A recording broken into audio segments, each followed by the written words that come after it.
रसिको नमस्कार, मी शाहीर विक्रांत राजपूत आपल्या सर्वांचं स्वागत करतो आपल्या लाडक्या कार्यक्रमामध्ये. त्याचं नाव आहे संत आणि लोककलावंतांची वाणी, म्हणजेच महाराष्ट्राची लोकगाणीच्या दुसऱ्या पर्वामध्ये. मंडळी, आजच्या काळात शिवविचारांचा जागर करताना एक गोष्ट प्रकर्षाने जाणवते की शिवरायांचा जय जयकार करणारे कित्येकदा त्यांचे महिला विषयक धोरण अगदी सोयीने दुर्लक्षितात. परस्त्री माते समानचा पोकळ नारा न देता आमच्या राजांनी हे तत्व अंगीकारलं. नारी, मग ती आपली असो वा शत्रूची, तिचा यथोचित सन्मान करून तिला माता भगिनीसारखा वागवणारा तो खरा शिवरायांचा मावळा. घाटाचे दर्गे झाले, पर्वताचे पीर झाले, काझी सिंहासनावर बसला, खाटीक बलोतेदार झाला, अखंड पृथ्वी आंदोलनी आणि धर्म बुडाला.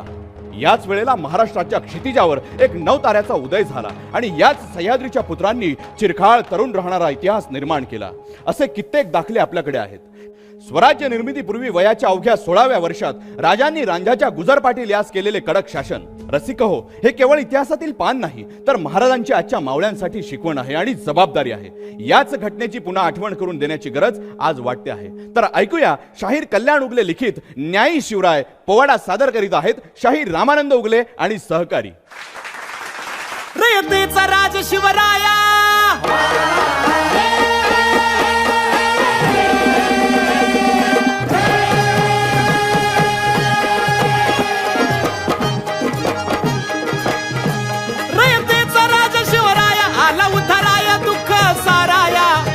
प्रजेचा झाला प्रतिपालक,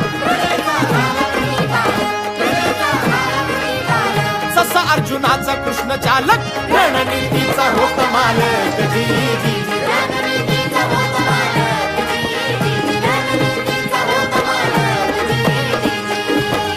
एका बाजूला गनिमांची यवनी सत्तेची प्रचंड मनामध्ये भीती असताना दुसऱ्या बाजूला शिवाजी राजे आपला भगवा ध्वज घेऊन रयतेच्या रक्षणासाठी झटत होते. आणि म्हणून न्याय, नीती, अत्याचारापासून रक्षण करणारा राजा अशी महाराजांविषयी रयतेच्या मनामध्ये हळूहळू सहानुभूतीची भावना निर्माण होऊ लागली. आणि अशा परिस्थितीत काय प्रसंग घडला, काय चालता सहज मैदानी हाक निर्वाणी, शिवबाच्या कानी व्याकुळत वृद्ध कापे थरथर. न्याय द्यावं म्हणे मला अगोदर, सांग काय चुकले माझे अजून.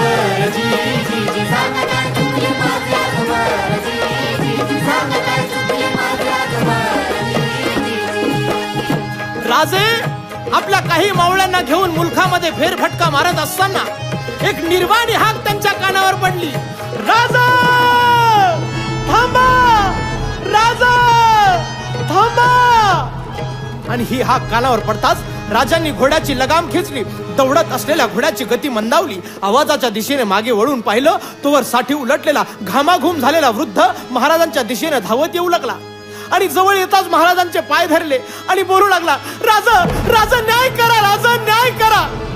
राजा कुंपणानं शेत खाल्लं, राजा राखणदारानं चोरी केली, राजा राखणदारानं चोरी केली. ओ राजांनी रडत असणाऱ्या त्या वृद्धाच्या खांद्याला धरून उभं केलं आणि बोलू लागले, बाबा रडू नका, शांत व्हा, काय घडलंय ते सविस्तर सांगा मला.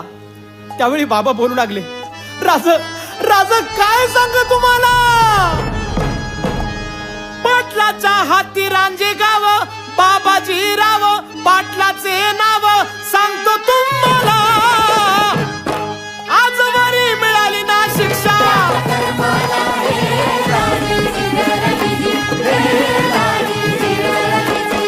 आजवरी मिळाली ना शिक्षा.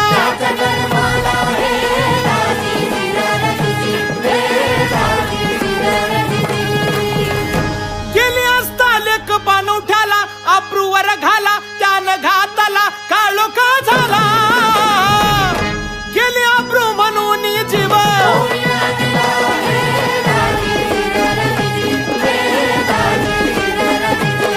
गेली अप्रू म्हणून जीव.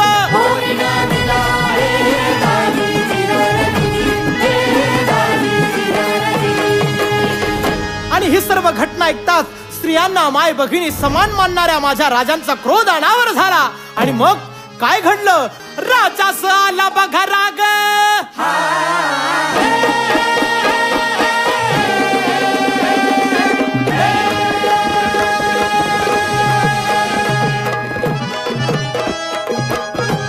राजास आला बघा राग, खवळला वाघ भडकली आग.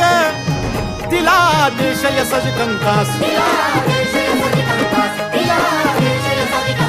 शेर बंद करून आणा शंकास न्याय मिळेल याच रंकास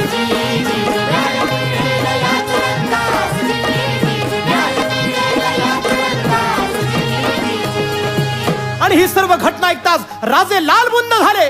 जवळ असलेल्या आपल्या मावळ्यांना हुकूम केला, यसाजी आत्ताच्या आत्ता जाऊन त्या पाटलाला आमच्या समोर हजर करा.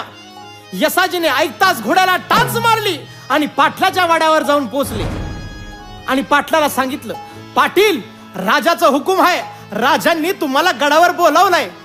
त्यावेळी तो मगरूर पाटील बोलू लागला, अरे अरे कोण राजा?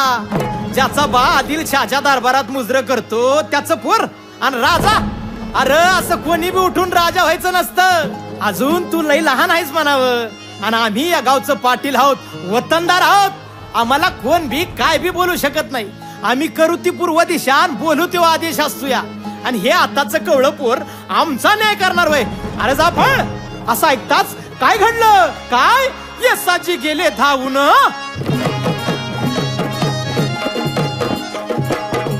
यसाची गेले धावून तलवार गळे ठेवून पाटलाशी बोले रोखून, आम्हा हुकूम नाही म्हणून जीव देतो तुला सोडून, नाही तर नेला असता कापून.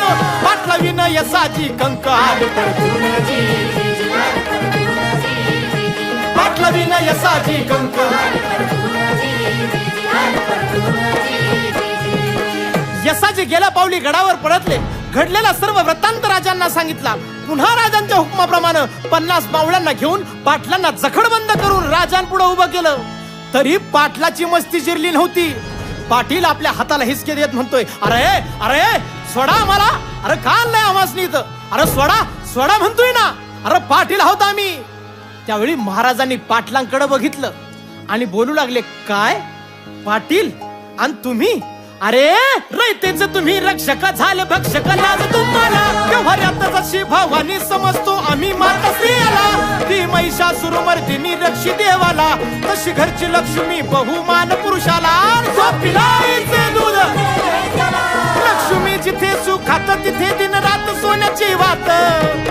पेटल रामा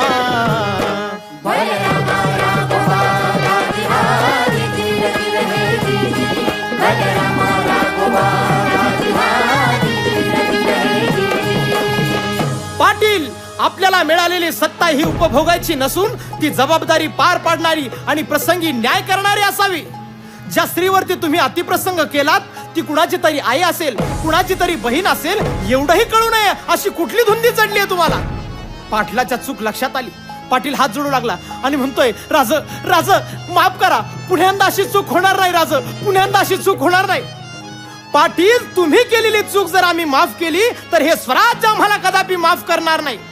आणि तुम्ही जी गयावया करताय ना, तीच गयावया त्या माऊलीनंही केली होती, पण तुम्हाला तिची दया आली नाही. आणि असल्या निर्दयी माणसाची आम्हाला कशी दया येईल? नाही पाटील, तुम्हाला माफी नाही. आणि मग राजांनी शिक्षा सुनावली. ती कशी म्हणाल? कशी? शिक्षेची केली बजावणी,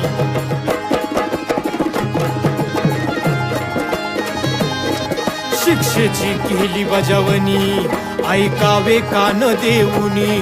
वर धरली चाच हातानी, ते हात टाका कापुनी. शिपाय गेले धावुनी,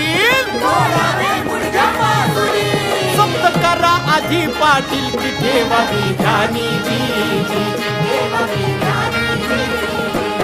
सप्त करा आधी पाटील की ठेवावी ध्यानी. आणि राजे फक्त सुनावणी करून थांबले नाही, तर अंमलबजावणी देखील तेव्हाच झाली, कारण ते स्वराज्य होतं दादा. आणि म्हणून सांगताय शाहीर, इतिहास सांगे प्रसंग, अप्रूचा भंग दाविल जो रंग. तात्काळ शिक्षा भोगून बसला,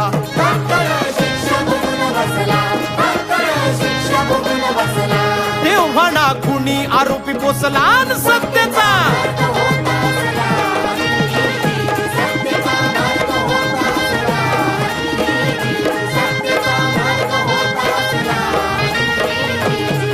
असा झाला न्याय निवाडा.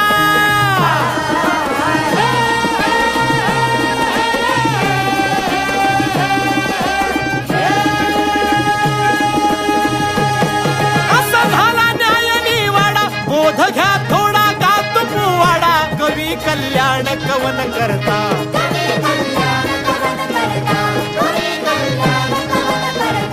गुरुदेवानंदा चरणी माथा शाहीर रामानंद गाई गाथा.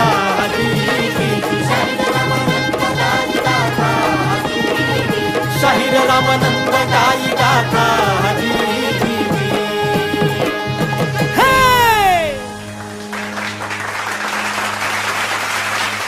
रसिक हो, अगदी अंगावर शहारे आणणारा पोवाडा शाहीर रामानंद उगले यांनी सादर केला. या पोवाड्यातून शिवरायांकडून काय शिकवण घ्यायची हा प्रश्न आपण स्वतःला नक्की विचारा. हा इतिहासच इतका ज्वलंत आणि जिवंत आहे कारण छत्रपती शिवाजी महाराजांचे नाव असते तिथे वीरता, नम्रता, शीलता आणि चारित्र्य संपन्नता दिसून येतेच. हीच स्वराज्याची शिकवण आहे. जिथे नारीचा सन्मान केला जातो तिथेच देवाची पूजा केली जाते. हेच तत्व आपण अंगीकारूया आणि होऊया स्वराज्याचा शिलवंत मावळा. रसिक हो, आजचा हा शाहीर रामानंद उगले यांनी सादर केलेला पोवाडा तुम्हाला कसा वाटला? आपल्या प्रतिक्रिया आम्हाला नक्की द्या आपल्या कमेंटद्वारे. आणि पाहत रहा संत आणि लोककलावंतांची वाणी म्हणजेच महाराष्ट्राची लोकगाणी फक्त शाहीर रामानंद या YouTube चॅनलवर.